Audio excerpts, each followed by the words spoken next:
What's up, guys? Your boy Josh Showtime. This is Showtime Fight Foam, where we talk all things fights. All right, let's get into it.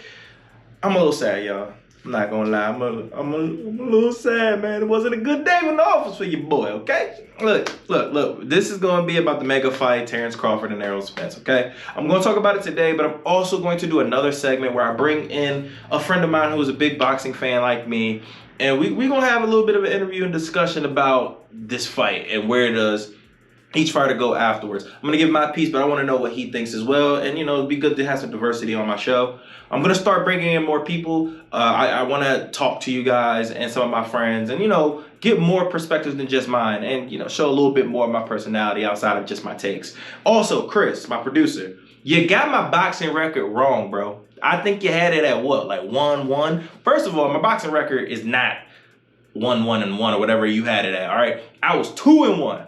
Okay, I got 2 fights right. Now technically I'm 2-2, and I let that slide, but it is what it is. Let me just go ahead and get right into that. But today was a bad day in the office for me. All predictions, it was MMA and boxing. I did a bad job that week. I was sick. I'm not gonna blame it on that though. Realistically, I would have picked the same fights whether if I was sick or not sick. This fight specifically, I've always been leaning Spence, so I'm not even gonna hold you and make it seem like I would have chose different. No. I will say that this fight was action-oriented, like we wanted. We had some drama, but it was not the fight that everybody wanted to see. Let's just keep it a stack. The fight was entertaining. It wasn't a boring fight. We can at least a round of applause for that, but it was one-way traffic. And I would have never in a million years would have thought there would have been one-way traffic. I just didn't see that coming. There's no way. I thought these both, I always assumed you have 2 elite fighters, it's always going to be close contested. All right, unless that one elite fighter has like amazing knockout power, like Deontay Wilder punch, then I could see it being like one-sided because he'll just sleep you in a second. But if it's just 2 guys who are very technical, who are very skilled, it's normally going to go into the decision. They both got good chins, this, that, and the third. Well, nope.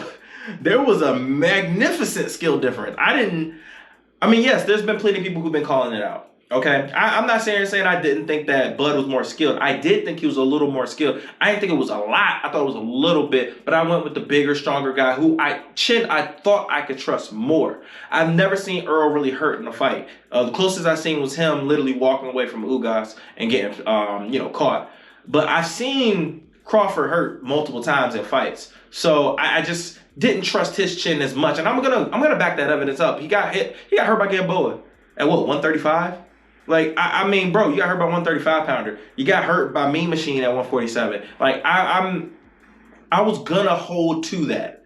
All right, so I had proof to back that up. Earl has never been hurt at 147, and he's fought guys that can thump. So the fact that what happened is crazy. I don't care what nobody says. That's shocking. That's surprising. It should have surprised everybody. The first round went how I expected, which was going to be a filling out process. I didn't expect Crawford to basically just take 1 round off. I thought it'd be a couple more, but he figured it all out. It was all she wrote. And the funny thing is, with the first knockdown, I genuinely thought that Earl was just off balance. Not to say he wasn't hurt at all, but I thought he was more so off balance than he was hurt, especially how quick he got up. And that kind of was true, but then afterwards, even with seeing how Bud was on him afterwards, and then I was like, he's a little queasy on his feet. He actually might be a little bit more hurt than I thought. But yet still, Earl did what Earl does, okay? And I've said this even on the episode, which was Earl is going to check you no matter what. Once he got dropped, Earl's not going to be discouraged. Earl's going to say, okay, well, let's get back into it. And that's what Earl did. 3rd round, Earl came back strong, man. He literally tried to do what he does. He tried to make it dirty, tried to make it up close and personal. And Bud still was better. Still better. A lot better. And that is the most surprising thing out of this fight that I got was that everybody's been talking about how Earl's the bigger fighter. Earl needs to go to 154. Earl's stronger. Earl's this and the third. That was not even close to the truth in this fight. Terence was the stronger guy by far. Anytime Earl tried to press up against him, what happened? Terence stood his ground and pushed him off of him. Anytime he tried to trap him in a corner, he got up out that corner. He turned him. He did whatever he wanted. He was the stronger guy. And I would attribute some of that because, not Earl, but Terence is a wrestler. He did wrestle growing up. So he does know how to pummel. He knows how to, he's really good with his positioning because of wrestling. So, that definitely helped in his benefit of this fight. Earl tried to bully him, and and Terrence wasn't going for any of that. It did not work. After that third round, I kind of was like, yeah, this is going to be a tough fight for Earl. But Earl's best shot is he's going to have to knock him out because this isn't working. There's a speed difference. The jab. Like, we all said Earl had the best jab in the world. Huh. Well, we might need to start talking about Crawford's jab because Crawford had a better jab in this fight, by far. And he was meeting him with the jab. Anytime Earl would throw a jab, Crawford threw one right back, and it landed, and it hurt him. I was so surprised by Terence Crawford's power. I knew he had power. I mean, he's finished his last 9 fights. But I didn't know he had power like that. Earl's never been hurt. He had that man hurt from round 2. Like, with just jabs. Just jabbing him. You can see the difference in between reactions. When Earl landed his jab, Terence brushed it off. When Crawford landed his jab, his head snapped back. He would be a little stumbled. Like, it was a flawless performance, in my opinion. Earl landed maybe like 4 really good shots that I thought could honestly hurt him and change the fight.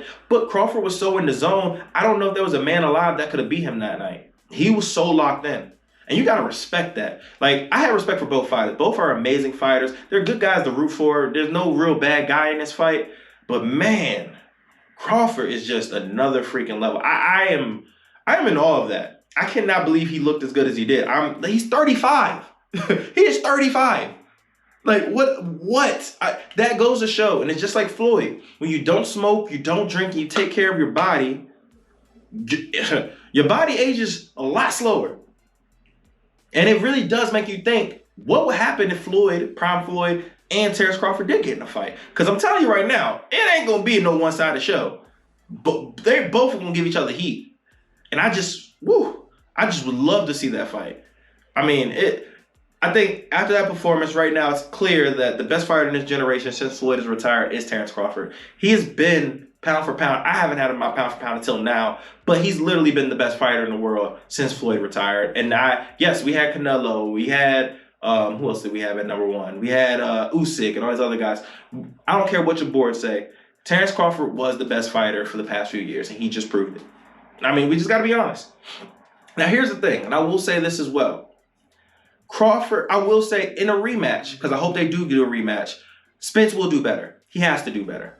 And I will also go and say, for the guys who are out here saying, Earl shouldn't want this, his team need to look after him, that was a beating, he doesn't need that, he should, screw y'all. I'm tired of this soft society BS that y'all on. Earl needs to have this rematch. He has to have this. There's no way, and I have so much respect for Earl, and it sucks seeing him go out like that, and I know he has respect for his damn self. He knows he can't go out like that. Bro, you were a top 5 pound for pound fighter on most people's list. Now everybody don't have you on. Why? I don't even have you on right now. Why? Because you got washed that bad. Like, and he knows this. He has a lot of respect for himself. He has to go in and he has to redeem himself. Damn, winning again. Realistically, I don't even think he's gonna win the next fight versus Crawford. But I know for a fact that he's much better than what he showed. He has to be much better than that. Because there's no way there's that big of a gap between those two. I'm sorry. There's no way I'm gonna believe that unless I see him running back and he does it again. That had to have been Earl's worst night ever. And that had to have been Crawford's best night.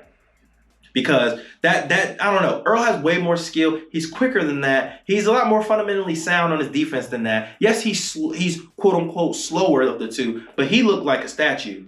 Like he was taking a lot of pictures in that fight, which is why he got caught so many times. I don't know if it's the age, the draining of weight, or if it's the lack of him being active. It could be any of that. I don't know. I'm not here to make excuses. He didn't make excuses. Got his ass whooped. It is what it is. My point is that wasn't the best version of Earl, and I need to see the best version of Earl going against him so I can at least feel better, and he can at least feel better about himself because I know he's disappointed in that showing. He got washed. He got whipped. And like I said, I don't believe in this. He needs to retire. That's whack.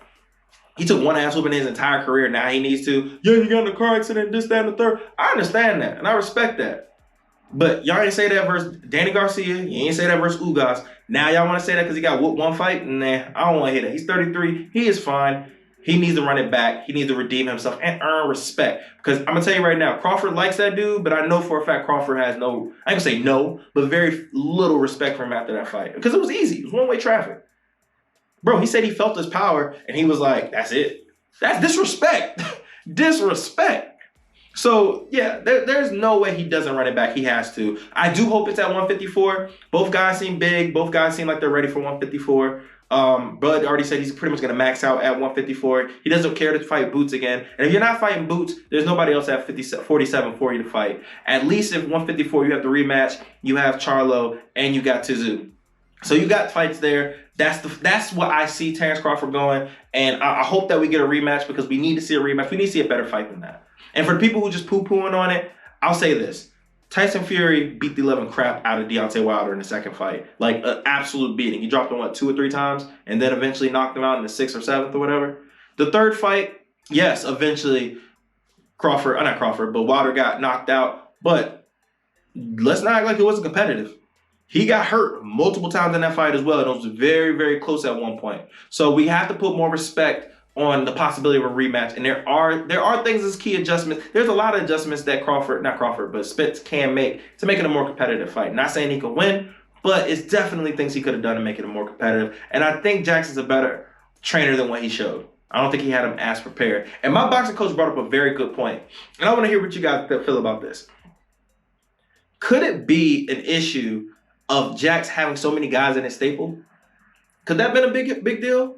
I mean, we gotta be frank.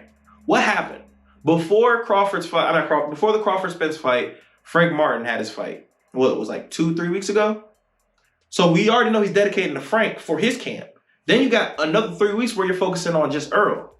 But then also remember, Charlo got his fight announced as well, so you're also focusing on Charlo.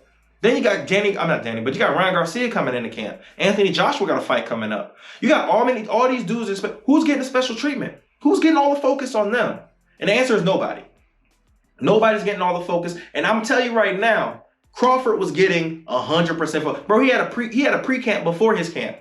It was all Spence throughout his entire camp. There was no, let's worry about this big fight here. Let's worry about this other big fight here. No, we got one mega fight, and we need to make sure this dude's ready.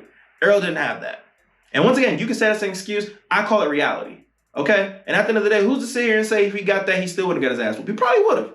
But I'm just saying that I know that he didn't get the attention that he really needed. So, at the end of the day, though, he went out there. He made that weight. He was ready. And if he would have won, we'd have given him all the credit. So we got to give Crawford all the credit in the world. He's by far the best fighter in the world. It's him, anyway, and then everybody else. It's everybody else. You can have Usyk, Tyson, Fury, anybody else. But those two guys are by far the best. All right? And Terence Crawford is easily number one. That man is magnificent. He shut me up. I already had respect for him. I have a lot of respect for Crawford, but my respect for him just went up 10 times. Bro, what you did to Errol, bro, I just have to clap that up, man. I'm a little disappointed because, once again, I'm a big Errol fan, but, bro, how can you not appreciate something that was that perfect, that beautiful, that easy?